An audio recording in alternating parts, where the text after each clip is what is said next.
This is the Michael Bryan Show.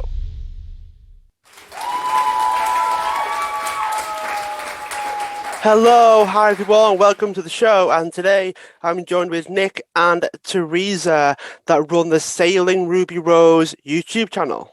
Nick, Terysa, thanks for being a guest on the show. Thanks so much, Mike.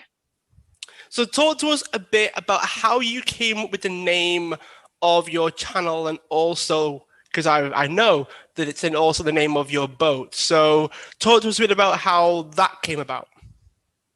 So Ruby Rose is the name of our first boat. And Ruby was Nick's grandmother's name, and Rose was my grandmother's name, as well as my mother's middle name and my middle name. So it was a bit of a family name on my side. And we just thought it had a nice little ring to it. So when it came time to start our YouTube channel, which we started just out of a hobby, we just, Sailing Ruby Rose was just a natural name for the YouTube channel. So it's a really simple story. Haven't yet been sued by the Australian pop star for use of the name, but I figured that seeing as my grandmother was born in 1915, she probably gets dibs on the on first use. Yeah, some royalties somewhere, I'm sure. Yeah. So how did the channel start? Was it just, did one of you decide and then the other one was sort of like, well, I'll jump on it, or was it a group decision? No, it was kind of my project to start with. I wanted something creative to keep my kind of mind occupied and something that would intellectually stimulate me. So, we'd been sailing for about 18 months by that point. We'd been living on board full time and sailing. We'd covered about 10,000 miles, so it had been pretty full on. And I had a blog that I kept at the time. I was kind of writing a blog post a couple of times a week, getting into photography through my website. And I just kind of wanted to push myself a bit further and to take on another project. So I started the YouTube channel, and, Nick was a willing participant, but I think I was the main driving force behind it to begin with. As I said, it started off kind of as a way of showing our families and friends what we were up to, and it wasn't really something we took too seriously. And then when we started kind of realizing that people who we had never met before were becoming interested in what we were doing and what we had to say, and we realized that we actually had a wealth of information that was genuinely useful to a lot of people who might be looking at doing the same thing that we were doing, living on a boat and sailing around the world. Then we started taking it more seriously. And at that point, a YouTube channel cannot be run just by one person. It's definitely a full-time job for both of us. So, and in fact, we also have to outsource some work to others. So we are both fully involved these days, and then some. So you mentioned that Nick was willing. Did you have to twist his arm at first, or was it something? She still does. There's still twisting of the arm and other aspects of my body. I think the thing is, it started like I kind of, Terysa's right. There was something missing in what we were doing. And I think from my point of view, and we've talked to a lot of other YouTube sailing channels, like running a boat is a full-time job. It like the amount of maintenance it needs, even a new boat. So I was kind of like always tied up with the boat. So, in video production, you've got to film the video and then edit the video. So I was happy to be on video, on camera, the kind of the latent media whore that resides in me kind of like popped out, like. And so, I'm happy to be on camera. But when it comes to the editing, I was reluctant, and I'm still a little bit reluctant. And I think the thing is, Terysa's so much better at editing than me. I kind of like, it's easy for me to defer that to her. But now I kind of like, we have so many different aspects to what we do that's not just making YouTube videos, that I'm kind of tied up with other bits as much as Terysa's with editing. So was it an awkward first video? Because I imagine Terysa sort of like with blogging initially, taking pictures, it probably wasn't as big of a transition. So go on, how bad was the first attempt? I think it was actually, funnily enough, we rewatched it again only, I think, last year. We did. We rewatched it last year together because we had this idea that we would kind of do a commentary for our patrons. We have a Patreon page and we have some amazing patrons, and we thought it would be fun to kind of revisit episode 1 and do like a commentary on it. And it actually was fun. And I was surprised. I was dreading it. I was really cringing. But I must say, it wasn't as bad as I had been expecting. Yeah. So I look back and I think, actually, that wasn't too bad. I like to think I've come a long way in my video production and my editing skills, which I have. But yeah, it was okay, actually. It was okay. Yeah, look, I think for the editing has got a lot better. I think that Terysa and I both used to have jobs where we had to face the public. So it's not like we were stuck in an office and had difficult, I was used to be a dentist. So my job was dealing with like nervous patients and trying to build a practice. I was kind of used to dealing with strangers and trying to make them at ease. Putting me in front of a camera wasn't a problem. So I don't think it was that wooden at the time. What do you think? No, I don't think it was. And we had done some kind of preparation. Yeah. We had done a couple of test runs just to get us comfortable in front of the camera, which obviously never saw the light of day. But yeah, we practiced and it was okay. I mean, I think we've gotten better, but it wasn't as terrible as what some people might expect. And some other channels may have popped up with their stuff. No, I don't think it was wooden at all. No, it was okay. But, we can't be the judge of our own work. Yeah, if you're listening to this podcast, check it out. Let us know. Check out number 1 and let us know, because it's our baby. We think it's amazing. You should know. So what's it like with the actual video production then? Is it a documentary kind of scenario where you just live your life and someone else is holding the camera? Have you got to hire someone to do it? Because, if there's only 2 of you, then one of you has to hold the camera, right? So how do you actually do the videos? Yeah, I tell you what, it would be a lot easier if we had a camera person. I would love that. No, we have to do it all ourselves. So we film everything ourselves, and it really does take some creativity and thinking outside the box to work out how to film ourselves and keep it interesting. You're always trying to think about where you can put the camera, where you can mount a camera, what kind of angles might look good. And it's hard, as anyone who's tried to make a video is aware, to actually film yourself. It's not easy. And that's compounded by the fact that we are on a boat, which is always moving. So you can't really put the camera down and expect it to stay where you put it, because invariably it will fall off if it's not secure. So no, we film everything ourselves. And, it's sometimes challenging. We damaged our camera just the other day doing it. But, it is what it is. And we've kind of gotten quite practiced at it now. And in terms of what we film, we do tend to do mainly lifestyle content. So it is essentially kind of documenting our lifestyle, the different kind of aspects and elements that make up living on a boat. So it's not just sailing, obviously that's part of it, but it's also the boat maintenance side of things. It is the traveling, exploring the destinations that we go to. It's the planning stages, it's the navigation. And invariably, when you are at the mercy of the elements, then things tend to go wrong. So it's about kind of showing what happens when things aren't going particularly well and how we problem solve and troubleshoot and kind of work our way through those issues. So we try and make it kind of like a fly on the wall kind of experience for the viewer. It's obviously, we try and kind of keep it the quality as high as we possibly can manage. But we try and, at the end of the day, we want the viewer to feel like they're there with us. And certainly the feedback that we've always had has been very positive in that regard. We also have a series that kind of runs in parallel to what we call our vlog type episodes that are more kind of technical, how to informative type of content. So we have, for example, a number of technical episodes where one of us kind of breaks down like a certain component of living on the boat, a more technical component, and explains it and, kind of shows the audience how to perhaps fix something or how to set a system up, or different elements of boat maintenance, that kind of thing. And we also did a series of catamaran reviews. So we did 19 catamaran reviews, in-depth reviews, and they were very popular as well. So we kind of have two strands to our content.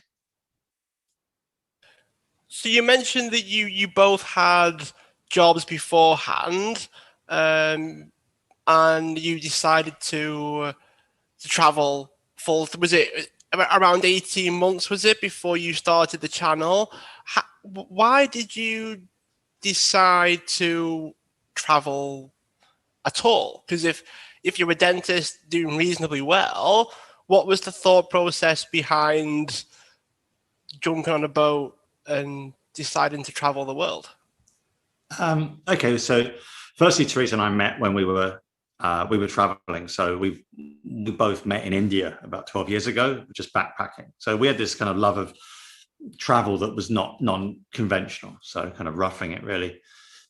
And honestly, dentistry for me, I always wanted to do it. I spent 5 happy years in Liverpool studying, and it was something I wanted to do for years. But I guess the thing about that is that I had my own practice in London, but dentistry is, probably you make money pretty quickly. It's a pretty good career pathway, but money just was never, it didn't make me happy. It didn't. And so I remember going to a dental conference, and literally everyone's talking about golf handicaps and what Mercedes they're going to buy next. And dentists really are, in many cases, as tedious as you think they are. And so this kind of whole, acquisition of wealth thing just wasn't doing it for me. You buy one sports car, the next one's just the same thing. So I didn't really want to kind of like hang around with dentists and talk about money all the time. So about 15 years ago, I decided to buy a boat and learn to sail. And I literally went and bought like a really cheap grotty boat that, was 40 years old, needed a lot of work.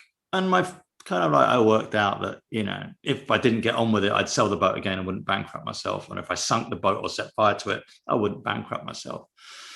And I bought the boat in a little village in Kent. And I said to the marina owner when I bought the boat, look, can I keep the boat here? Because I can't sail. I've got to learn from scratch. And she was like, yeah, whatever. And that community of people that genuinely didn't give a stuff about how much money I had, about what I did, they didn't care about cars or anything like that. They were very, very welcoming, and the whole community centered around sailing. And at that point, I realized that actually I'm getting far more out of this life than my life in London. And so I kind of like moved my entire social life down to Kent. I'd sail like every weekend. I'd just holiday. This is before I met Terysa. And it kind of reinforced that actually what I got from sailing wasn't so much the sport, but the actual community. It's interesting that you bring that up. And then you travel full time as well. Do sailors have like a club? Do you meet up like in the ocean and say, oh, hey, we bump into each other mid? Isn't like dog walking, right? Where you meet each other, same sort of. Or like, you were saying dogging. No. It isn't like dog walking where you meet each other same path, right? I imagine like sailing, you don't really bump boats and go, oh, fancy seeing you here. I think that there's a very famous surfer called Kelly Slater. I think he's probably the world's most famous surfer, and he just said that surfing it's a club. And you're in it if you surf, and there's no membership requirements. You're just part of it if you engage in that. And sailing is the same. If you're a sailor, you're accepted by other sailors. And in the same way, there's so many different aspects to sailing. There's people that live on board full time. There's people that race obsessively. There's people that just potter around in little boats. But there's enough kind of commonality in everyone that sails for everyone to be included. And one analogy that I trot out that probably makes it difficult for non-sailors to understand, but any sailor will get this, that we can sail into an anchorage anywhere in the world, or anyone can sail into an anchorage anywhere in the world, and the boat, there can be like 50 boats in that anchorage. I can literally row up to another boat, knock on the hull, and just say to someone I've never met before, can you lend me a spanner, or, you know, insert what I need, and they'll give you it. And they will just, no questions asked. They'll say, just bring it back when you're done. And that is universal in sailing. We've sailed just about halfway around the world. We've sailed just about every continent in the world. And this kind of cohesion that holds us all together is something that I've never found outside of sailing. You know, if you were to, if you were to, if you're from Widnes, you go knocking on a door at 10 o'clock at night and ask to borrow a spanner and see what happens. It doesn't work like that, does it?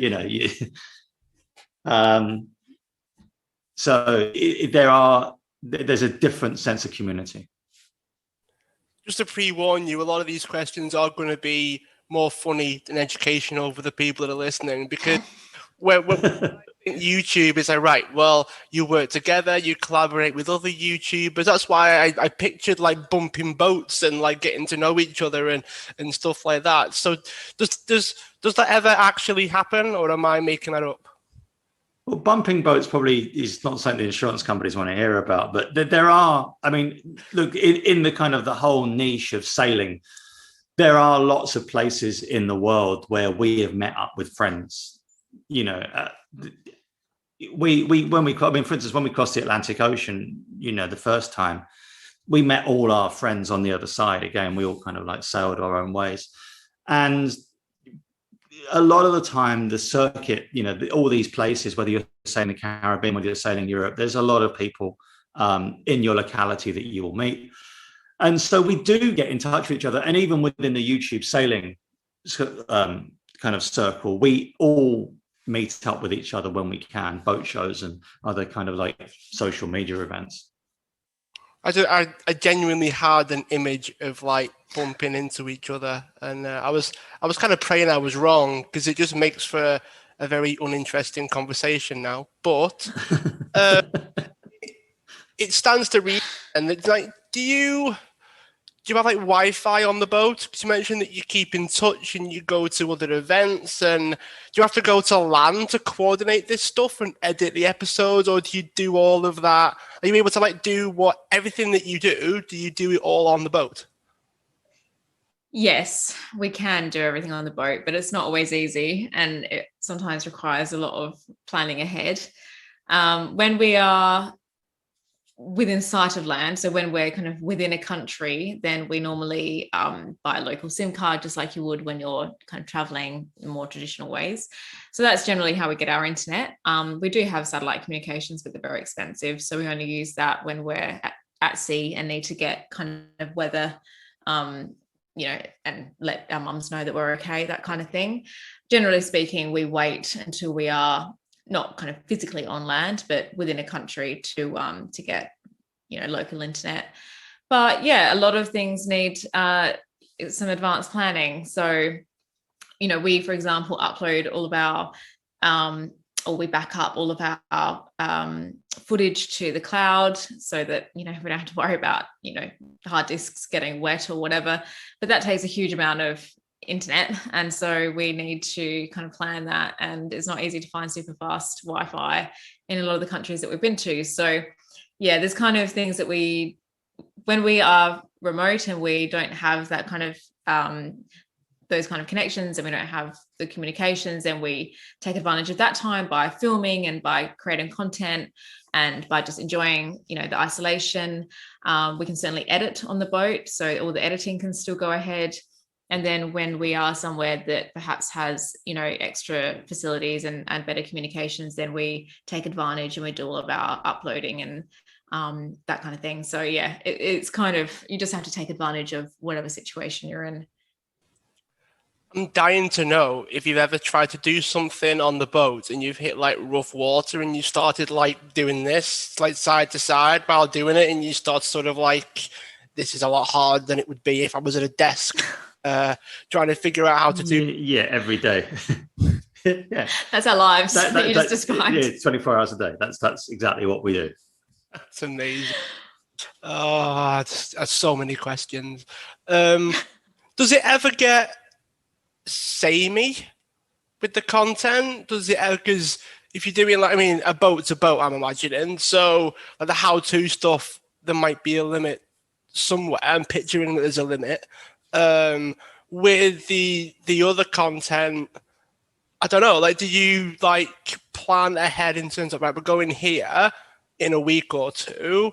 What can we do on the build up to it content wise? What can we, so do you, because when you edit, I'm imagining you compress like a week's worth of boat stuff, for want of a better word, into like one video that might last like an hour and a half. So how long do you record for? And then it ends up as a video. So how long is each video actually in terms of like recording time? So I think, I mean, when we first started, I think there's just a lot to unpack in what you've asked. I'll answer it backwards. When we first started off, we'd probably film about 2 hours of footage for about 15 minutes. 15 minutes. I've got a little bit more efficient now that we film more, we film better and more efficiently. So probably we don't have to film as much to get the episodes. What I would say about, does it get samey, which I think was what you asked initially, the way a lot of people ask this actually, and the way I probably can explain it best to people that don't run YouTube channels is that, I guess, say for instance, if you take your favorite box set or your favorite TV series, that runs as a story arc. And when that's finished, it's done. So whether you're watching, I don't know, Game of Thrones or anything like that, there's a story arc and that's done. And you can't really revisit that because what you're looking at is a story. If you're watching, something which is a travel show or David Attenborough documentary, again, it's a story that runs, for a period of time, 12 episodes, and then it's done. However, I mean, assuming, most people listening to this will have parents that will probably be watching soap operas. Now, I don't watch soap operas, but, I go home, once a year to see my parents in London. And time again, my mother will be watching Coronation Street, and it's the same actors that were there 30 years ago doing the same stuff that they've always done. And I'm like, what is going on here? Like, the storyline is exactly the same. So I think from our point of view, you invest in the characters of the people, and the people are us. So it's kind of a perpetual kind of, revolving door of different experiences that we encounter because we're always changing location. And that gives us a lot of content. I feel we do see a lot of, we follow a lot of other YouTube channels that some of them are much bigger than us. Peter McKinnon, for instance, the ones that review like camera equipment, or they're reviewing tech. They must find it very difficult to continually make content because their content is limited by what they have to review. Pete McKinnon's doing pretty well with 5.5 million subscribers, but, yeah, he's managing. But the point is we have an almost infinite supply of content because we can just move the boat. Yeah, and what you asked before about how many days do we film for to get an episode? I mean, our episodes these days are about 20 minutes. We try and make them at least 20 minutes. So between 20 and 25 minutes usually. And they normally encompass, I would say, 2 or 3 days of our lives, sometimes up to a week. And I mean, Nick I think was a little bit misleading before. He said, 2 hours footage gets you about 15 minutes, but that was back in when we were, just starting out. Yeah. And now I don't know how many hours of footage. I think that probably it might be around 4 or 5 if you were to kind of string it all together and just like let it play. And that condenses down to 25 minutes, but I like to think that it tells a much richer, more dynamic story. Yeah. When you're kind of telling, and every episode needs, as Nick said, its own arc. So you need, at the end of the day, we're storytellers, you need a beginning, middle, and an end. You need to actually tell a story. And happily, when you're sailing, there is a natural story arc because, you leave at the beginning of the episode, you leave wherever it is that you were, you sail to a place, you get there and you explore, and then that's the end of the episode. So there are, we find it relatively easy to tell those stories. And I mean, Aaron Sorkin, I remember, said once that a story is not kind of going from A to B, and that's the story. The story is going from A to B, but there being an obstacle between the two places that you have to overcome. So the best stories are the experiences that are probably the worst for us, but they make the best viewing experience, and they're the best in terms of the story, which are when we have a challenge that we need to overcome, and the very nature of our lifestyle means that happens relatively often, actually. So yeah, we're never short of content. Yeah, that's for sure. Would you ever base your destination on the fact that you're recording it?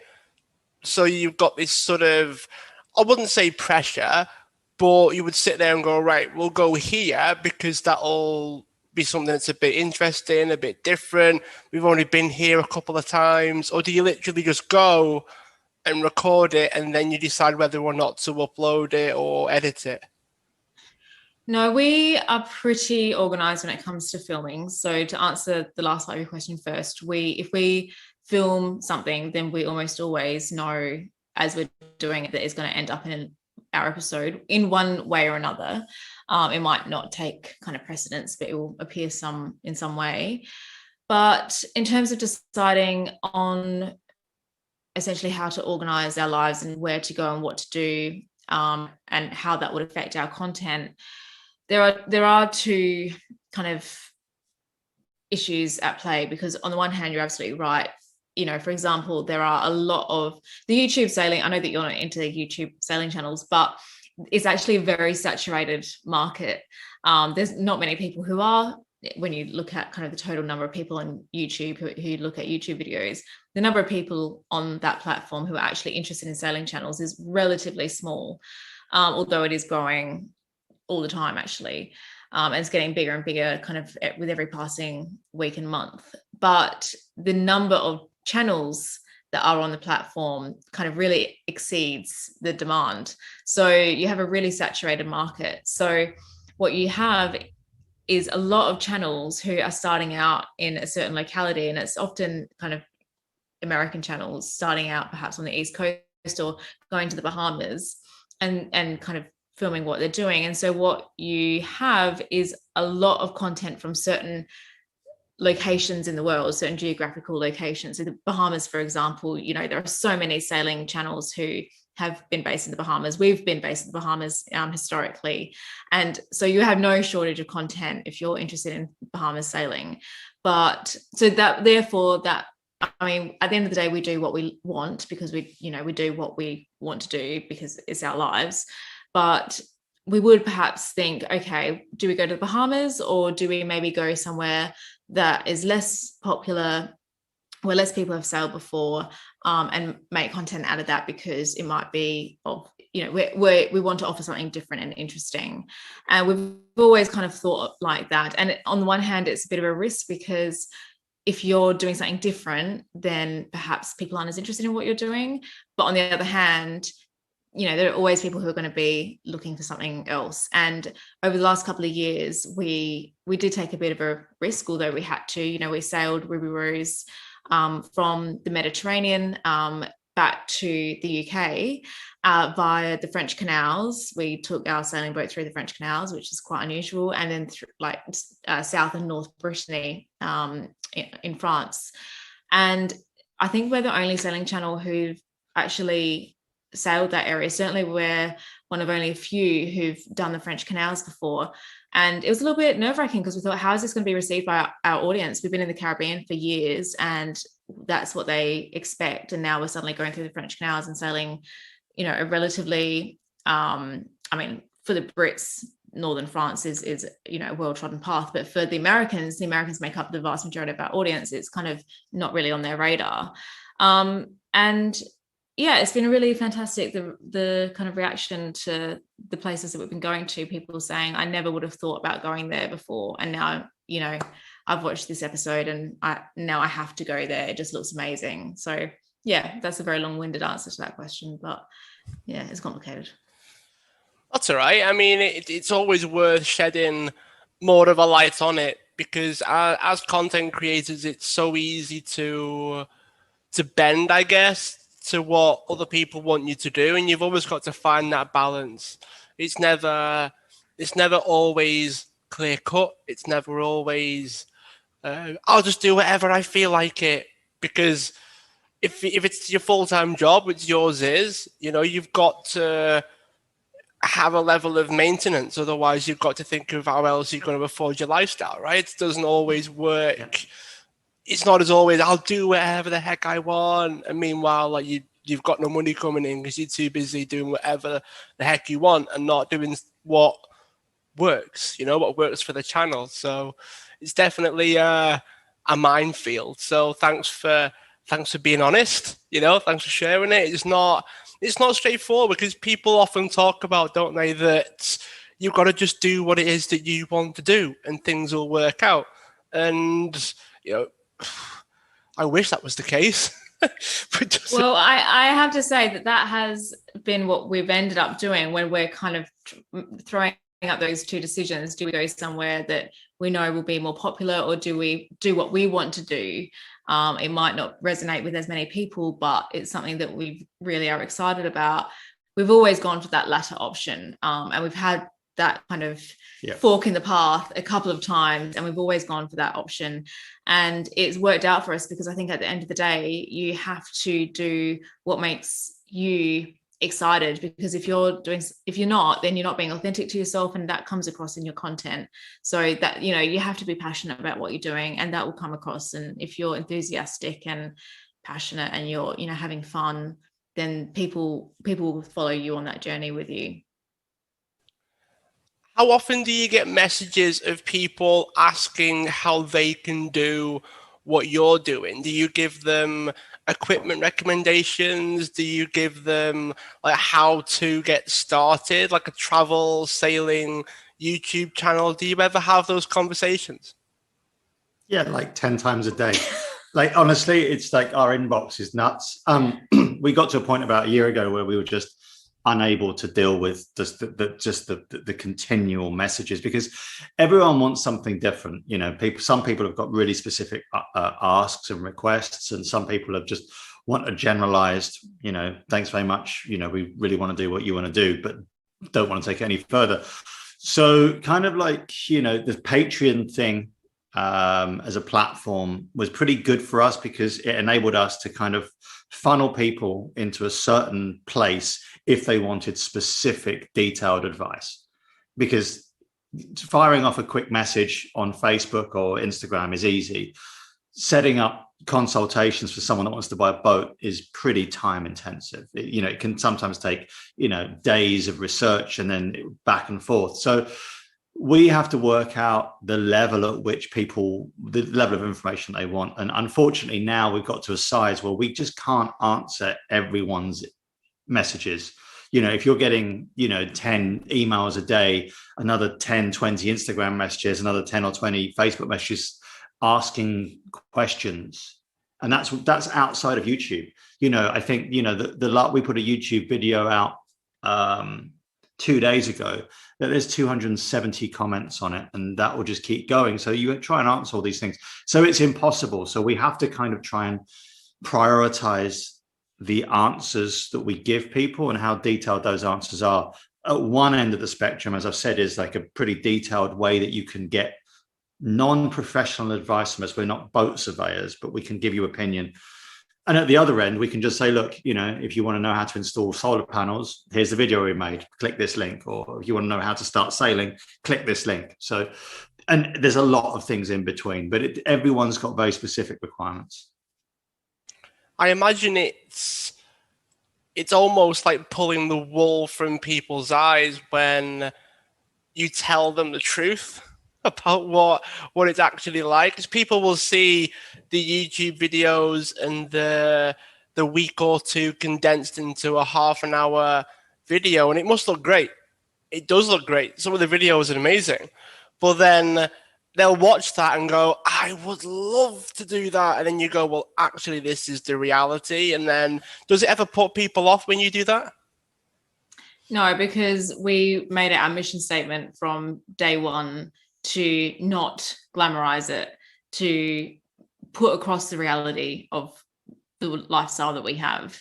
And, you know, obviously we want to make it entertaining, and we want to make it kind of watchable and funny and, you know, informative. We want people to enjoy the viewing experience. But at the end of the day, you know, we're showing just our lifestyle, and we've always been very clear that it's kind of a you know, a very realistic look at our lifestyle. We don't hold anything back.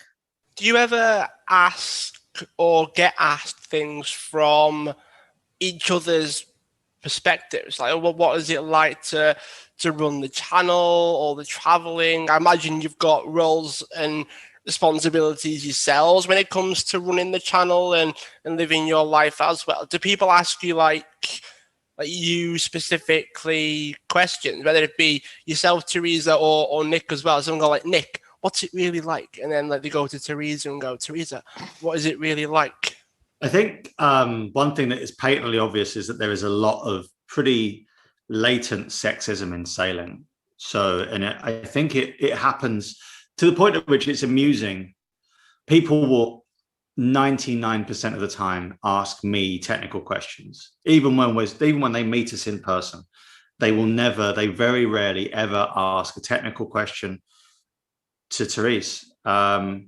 She's a very, very competent sailor, but there is just this kind of weird indoctrinated mental bias that people don't ask her the technical questions, and they ask me the technical questions. Yet they could argue that I'm the skipper, and I am the skipper of the boat. There can only ever be one skipper on a boat. To be fair, when we put out technical content, it's normally driven by Nick, because and this was a conscious decision that we made, because I couldn't really keep up with the work myself, and so to give me a bit of a break, you know, this was a few years ago now, we decided to kind of, as I said earlier, start creating more technical, informative kind of how-to episodes.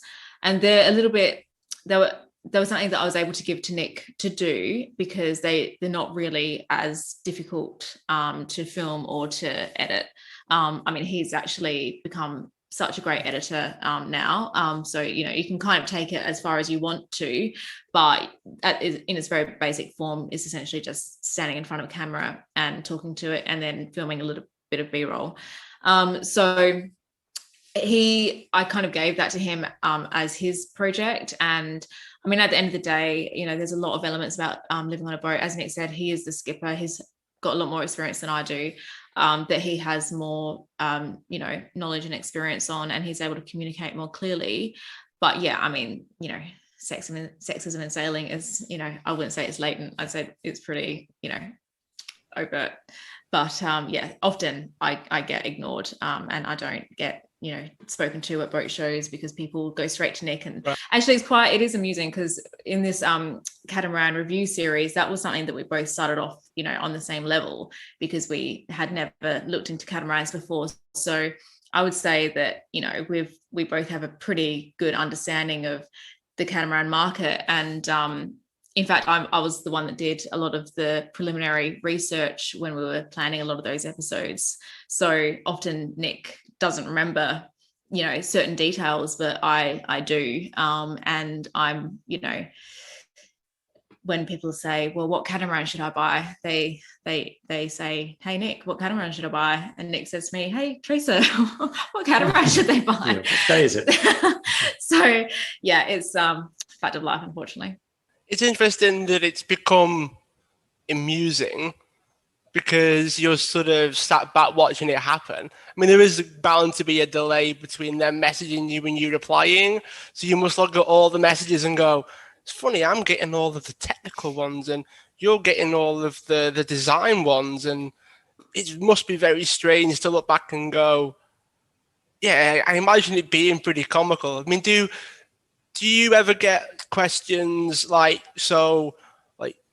guys asking Terysa questions, girls asking Nick questions? Does that ever happen, or is it like women always go to Terysa because she's a woman as well, and all the guys always go to Nick? I would say that most of our I would say 95% of our questions come from couples. It's very rarely, because most people are inspired or have questions about how they as a couple can get into this life. Because the thing about sailing is, if you are sailing around the world, it's a pretty solitary pursuit. Whether you're on your own on a boat or whether you're with your wife partner, husband, boyfriend, girlfriend, there's normally just two of you or your family. And so you make a conscious decision in sailing to distant places to cut yourself off from your entire network of friends and family directly.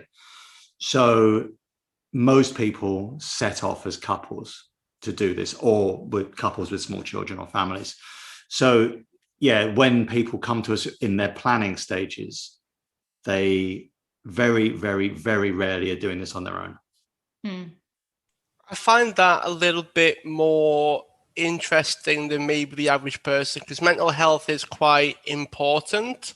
And you mentioned that a few times anyway, you've mentioned that you've had to make conscious decisions that will perhaps like alter the rest of your life, essentially, whether it be cutting off from your network, understanding that you're going to be isolated for long periods of time as a couple or as a family or whatever the case is. Do you have anything that you would suggest for people that want to get into this in terms of dealing with the lifestyle of traveling full time as a couple? I think I'll deal with one part, and I think Terysa will probably deal with the other part. I think the first thing you said was mental health. I think we got to a point about 2 or 3 years ago when we were just juggling too many balls, where it did actually start to affect my mental health, to the point at which we just got burnout. And that was literally because we had to learn to communicate in a different way.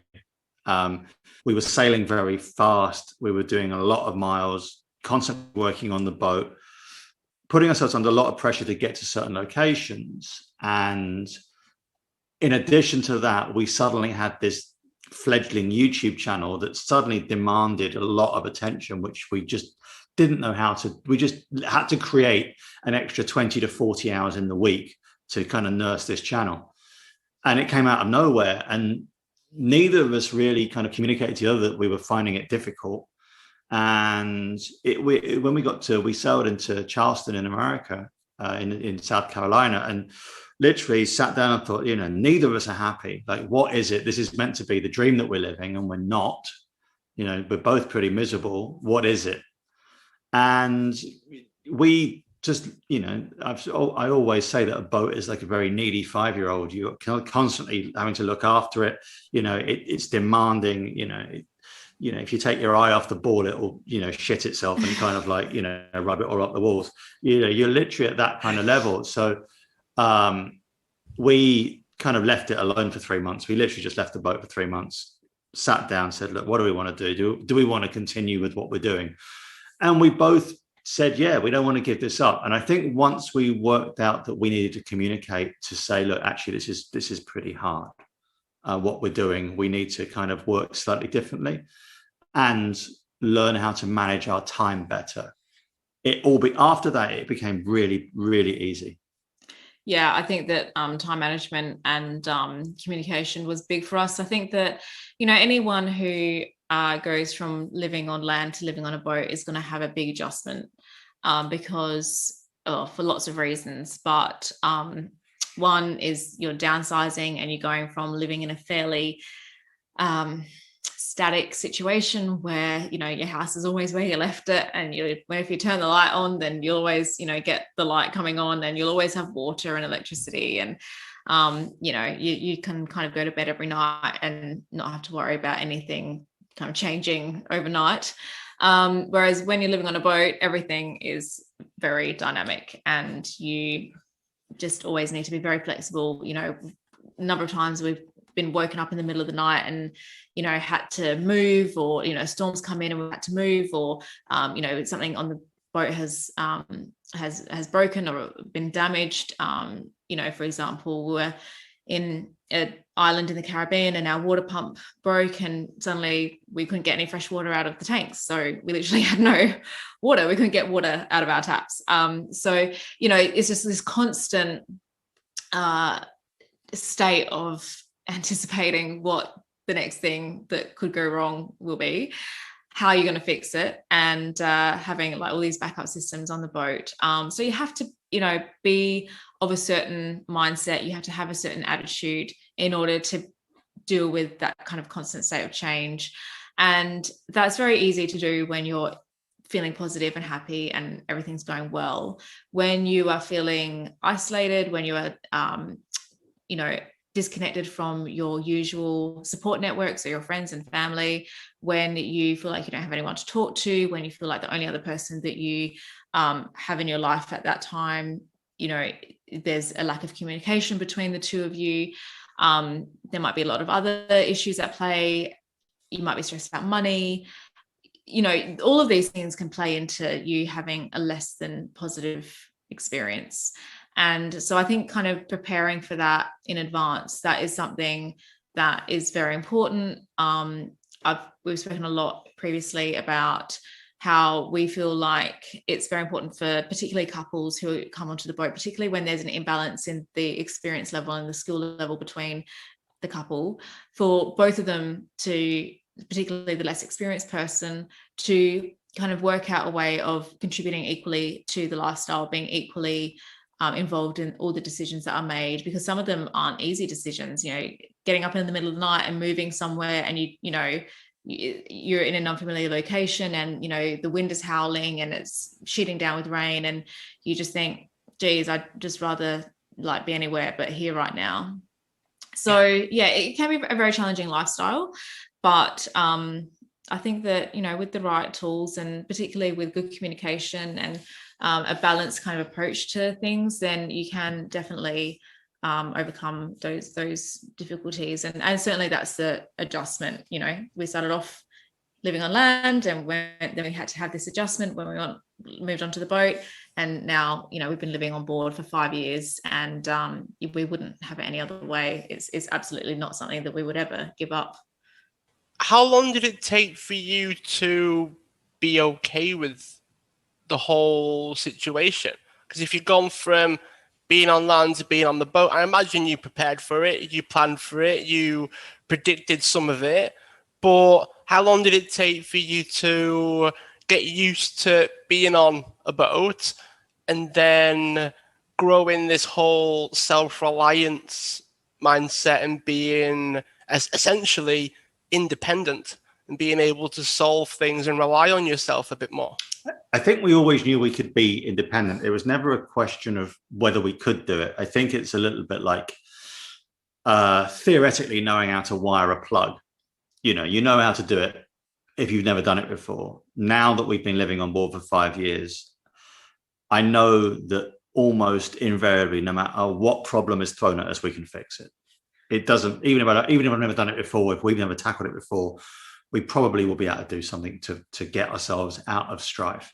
And I think also when we left, I was not particularly experienced as a sailor or as a boat person, because there's more to it than just the actual sailing part of it.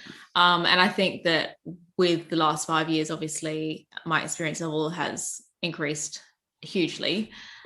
So I think Nick feels less like he's the only person who can problem solve now. Now I think we're both in it together, and we can both, kind of tackle these challenges together. And obviously that, helps hugely. So, yeah. And it took us, I think the other part of your question was getting into the groove of this life. I think the transition, even with all our preparation, probably took us the best part of a year.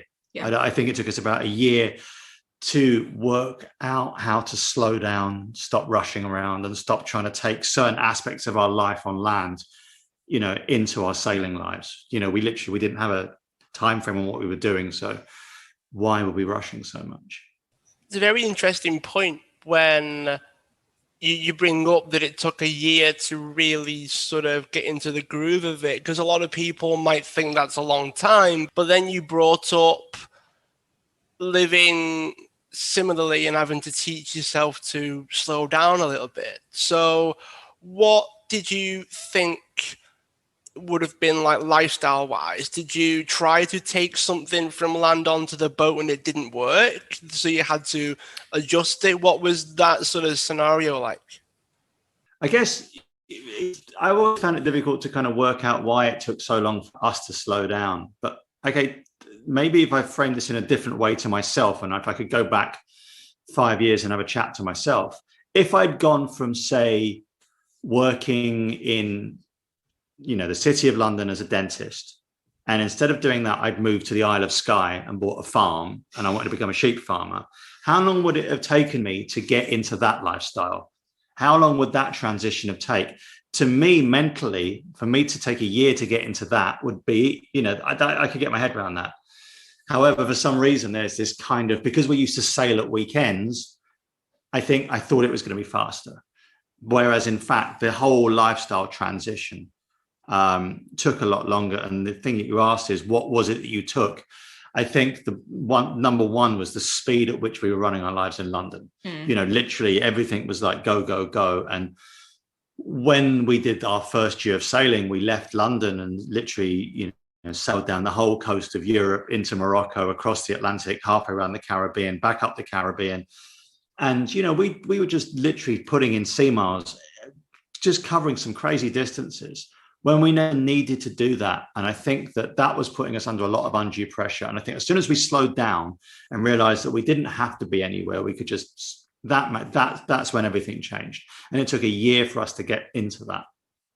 Do you have any stories of something that you try, like square peg in a round hole, where you tried to make it work within that first year? Maybe it's a bit different because you're on a boat, so you don't have a whole lot of space to try to do something that you would have done on land. I mean, like, my first instinct is, well, you can't ride a bike on a boat, right? So when you try to keep yourself fit and healthy on a boat, and you try to ride a bike on a boat, it's not going to end well. So is there anything that you think of where you tried to make it fit on a boat when, it was not going to work? I think that we didn't just go from living in London to being on a boat. We did a couple of transitions. So we did kind of like, we used to sail every weekend. We used to go on holidays for, we'd take a week, go sailing. But in the 2 years before we left, we took 6 weeks off both summers to see what it would be like, so that we did have some idea of whether we could do it, because it was a big risk, because we could have gone back to our lives in London if it hadn't worked out. But honestly, never go backwards unless you have to. So I don't think there's anything that, we found out we tried to do something that we couldn't do. I think we had a pretty good idea of our limitations. I think it was just about slowing down that we needed to do to make ourselves happier. Yeah, I agree. Yeah, just me and my crazy sense of humor, picturing you trying to like ride a bike on a boat. And we do have bikes on. We've got bikes on the boat. All right, you've before we move, you've got to explain how. Just ride in a circle. How big's this boat? No, it's definitely not big enough to do laps on. The thing about it is that from our point of view, when you're at anchor, you normally go to a port, and sometimes to go and get food, a supermarket can be a couple of miles away. So having a bike is what you need to put your food on. So literally, it was like, we'd put the bikes into the dinghy, take the dinghy ashore, cycle to a supermarket, come back, so that's what the bikes weren't used for cycling around the deck. The deck. Why didn't I think of that? No idea, mate. Drugs. Why didn't I think it would be your transport? I was like, okay, boat, okay, yeah, get it. But you don't live in Venice. You need roads. How are you going to get by on the roads? Yeah, sorry about that. I'll have to. You could tell how fascinated I am because you're answering and I'm like that, like a kid. It's amazing how you're able to make it work and how you're able to sort of fit everything in. We're going to move on a little bit to the whole YouTube thing, because you started the channel. It's now going really well, but you're living on a boat for the most part. I know you mentioned you had Wi-Fi and sometimes you would dock somewhere to do all of those things, but did you have to build in some kind of system to be able to not just put the videos up, because anyone can put videos on YouTube, but to actually grow the channel and get it in front of more people? Yeah, definitely. I mean, it's not just about pressing that upload button and going for it. It's a constant kind of reevaluation of what is and isn't working and how to improve things. And not only that, but doing all your social media marketing, all your digital marketing, you know, obviously the filming and the editing and the publication and the marketing of that particular video is one strand, but there's a lot that goes into it. There's all of the administration side of things. There is the Patreon side of things, running the Patreon platform. And then there's also the business side, which is about kind of dealing with collaborations and sponsorships and networking and kind of looking into partnerships and that kind of thing. So there's a lot that goes on behind the scenes. I think that's worth staying on a little bit, because there is a big difference between running a YouTube channel on land. If you're a fitness channel or whatever the case is, it's a different story compared to, but we live on a boat. How on earth do we fit all of this in? So do you do it just on land, or do you run it from the boat as well? And I guess I'm going to ask another stupid question now, but have you ever had, like, say, because I imagine there were like blind spots with like internet connection and stuff like that. So, I mean, obviously, some places have better connectivity than others. But as I said before, you know, we just buy local SIM cards. And if we are within range, which we are, I mean, you know, you're not, when you say you kind of live on a boat, that doesn't mean you're living out at sea. It means that you're kind of anchored off a harbour or a beach, or, you know, you're in an anchorage, so you are close to everything. So, you know, we have the same connectivity as any other person living in that country or on that island or whatever. So it really hasn't been an issue for us yet. I mean, at some point, you know, when we go to more remote areas, then it will become a little bit more patchy, and we'll just have to, as I said before, like plan ahead and make sure that, you know, we have plenty of redundancy built in, and that we aren't, you know, we've got loads of content uploaded, and we might have to recruit someone on land with good internet to kind of keep an eye on everything while we're while we are offline. But it's really not, you know, you're very connected at the end of the day. You are very connected. It's not a problem. Yeah, I suppose it's one of those situations where if you've got enough videos built up over time, you've got a bit of a lag, if you will, between the content that you're busy creating and the videos that the public see. It's almost like similar thing with podcasting. You're like 6 months worth of videos. I'm not saying you want to go that, but if you've got 6 months worth and then you upload them in like a day or two or three, depending on how many videos that is, then you go, right, we've got 6 months done or 3 months done. Have a little bit of a break. We always try and have about a month of buffer. I think that's one thing that living on a boat has given us. So we're always at least 3 to 4 weeks, ahead of schedule. And that gives us time to sail around and, deal with internet black spots. Yeah, it just makes sense. You find a way of making it work, right? You find a way, it kind of built your life, and then the YouTube works around it as opposed to the other way around. Yeah. Is there anything that you could share with people when it comes to growing YouTube channels? What have you found that actually works when it comes to building the audience of your channel? I think that the best advice I can give is, if you are getting into it to make money, then you probably won't be as successful as someone getting into it out of a passion for storytelling, for creating video, for creating content, someone who actually feels that they have something to contribute to the platform. So I think that there are a lot of people who see YouTube as an easy way of making a little bit of money, but for us, it took us about 3 years of full-time work before we got any kind of income. So, you think about it, are you willing to give up 3 years of full-time work for zero money? Obviously, people get lucky, and a lot of people are a lot less lucky than we are. And after many, many years, they're still not getting any real income. So I say get into it for the love of what you do, not for money. Yep. Do you have anything in particular to add to that, Nick? No, it was the same principle we kind of like had in dentistry, that if you chase pounds, you'll never make any money. And if you provide quality, you will, the money tends to follow. And I think you have to be true to yourself. I think people, especially nowadays, when you're kind of throwing something on the internet, which is essentially a vision of, you're showing your life. If you're false and you come across as false, people see through it. So you have to be true to yourself and show your personality. And it feeds back into something I said before, that people, if you're watching EastEnders, whether you're watching Phil Mitchell or, whoever the hell is in it now, people buy into their personalities.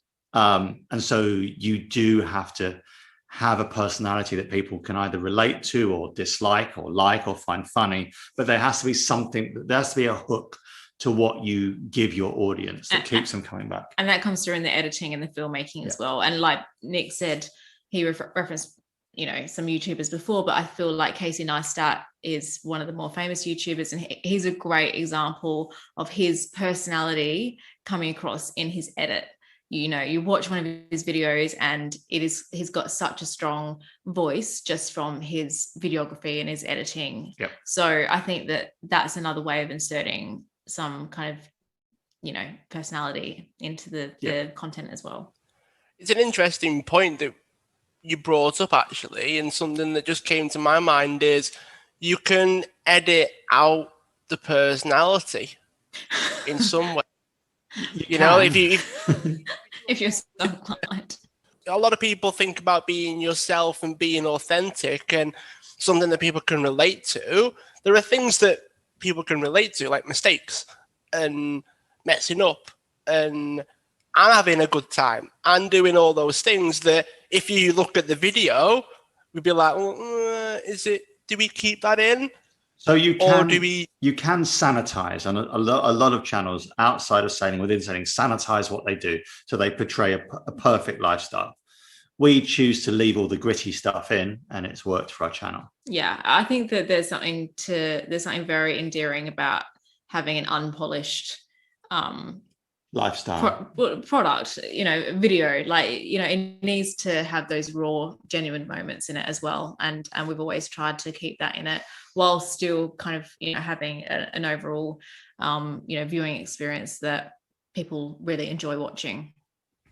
Yeah, I would completely echo that. I think it's always worth showing that side of it as well, which speaks to why you've chosen Patreon as your platform of choice as well, because people are paying to support you.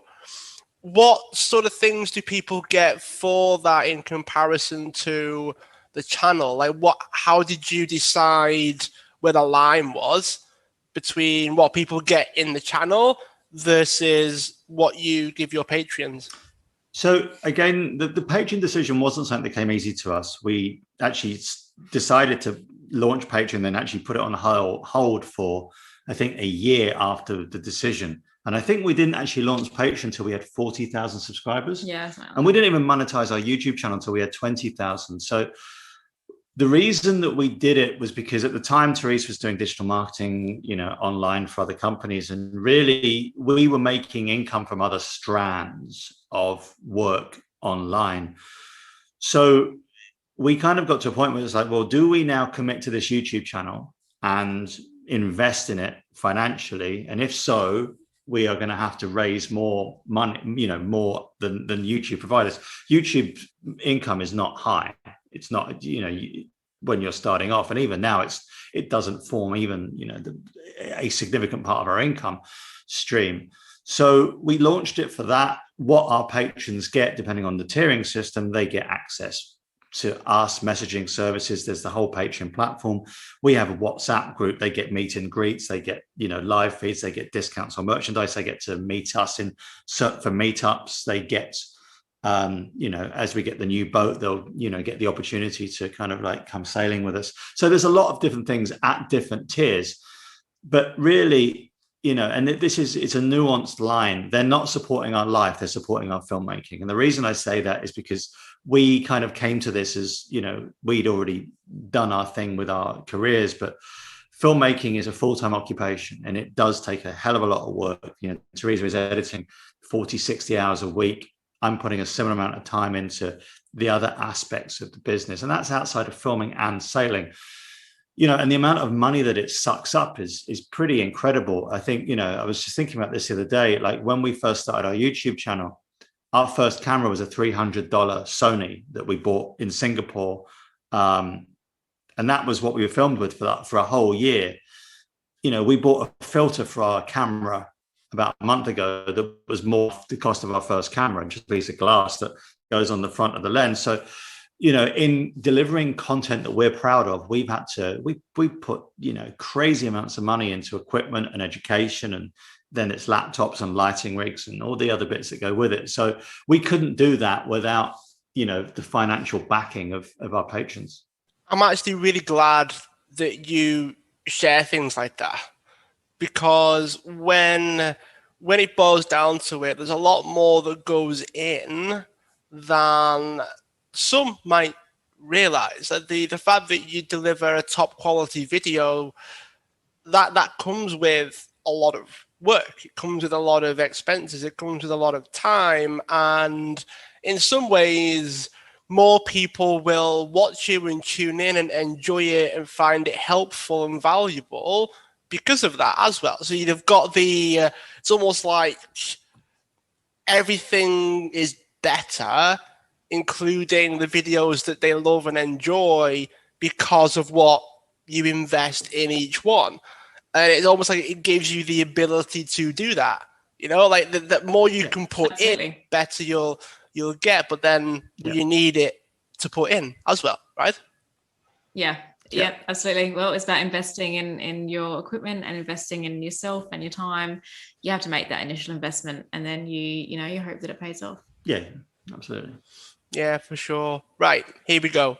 Last couple of questions, promise. If you could boil it down to say three things that either you wish you knew, or three things that you wish people that got started knew, about not just sailing, but deciding to go down the YouTube rabbit hole, what would you suggest these people do? Do you want me to answer sailing or YouTube? You answer sailing and I'll answer YouTube. Yeah, we'll do that. Okay, the sailing thing, let me just three things. Number one, the biggest obstacle after not having the money or not having the ability, because you've got parents or kids, is the biggest obstacle is yourself, because you will throw up your own barriers to stop you doing it. That's number one. Number two, it is hard, and it's you need to educate yourself. And so watching YouTube sailors, it's not easy, and don't get complacent, because there is a risk inherent in sailing. So I do think that I would like to put across, there's lots of ways of getting yourself training, for very little money. Second, and the third thing, which I think is the most important thing, is genuinely and without any bullshit aside, this is the best thing we've ever done.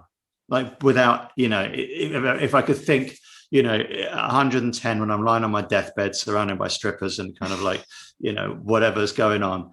And I have to look back on the single best thing that I've done in my life. It was deciding to leave and actually leaving.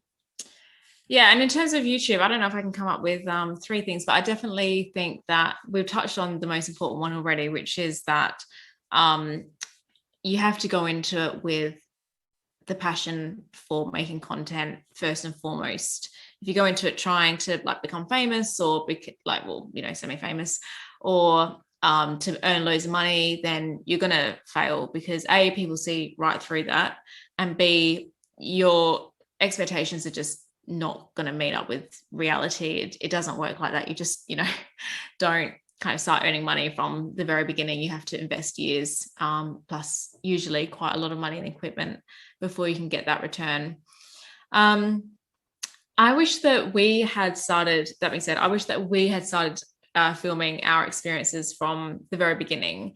And that's kind of just a personal thing, because we didn't start the YouTube channel until we'd been on the boat for about 18 months. And that was because it wasn't just wasn't on my radar, to be honest. When we left, I felt like we had so much going on that I didn't have, the time in the day to dedicate to kind of launching a YouTube channel at the same time. But looking back, I wish that we had, because we had just the most amazing experiences over those first 12 months. It was a real roller coaster, and we did our first Atlantic crossing, and none of that got documented, unfortunately, not on video. I kept a blog, as I said, but it wasn't filmed. So I wish that I had done that.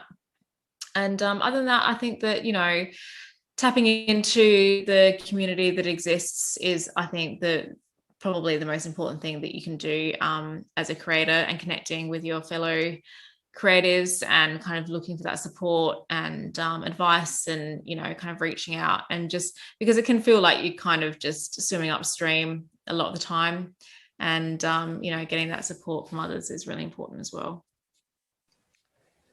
Yeah, I think that's definitely worth it for people, to really learn and really take home, whether it's a reality for people or just reaffirming, because some people go in with an idea and some people just need somebody like yourself to reaffirm something that they're thinking, just have that permission, to go ahead and do it. Some people question themselves quite a lot, and, having you two on to share that, even if people already agree, it's like, right, that means I can do it then.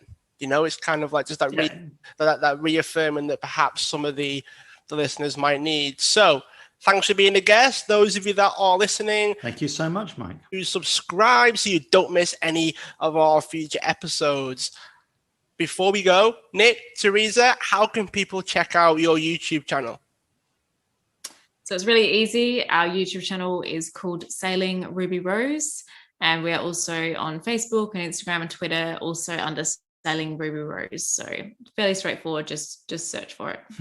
Awesome. Well, again, thank you for being a guest, and I look forward to keeping in touch. Thank you. Thanks, Mike. Cheers.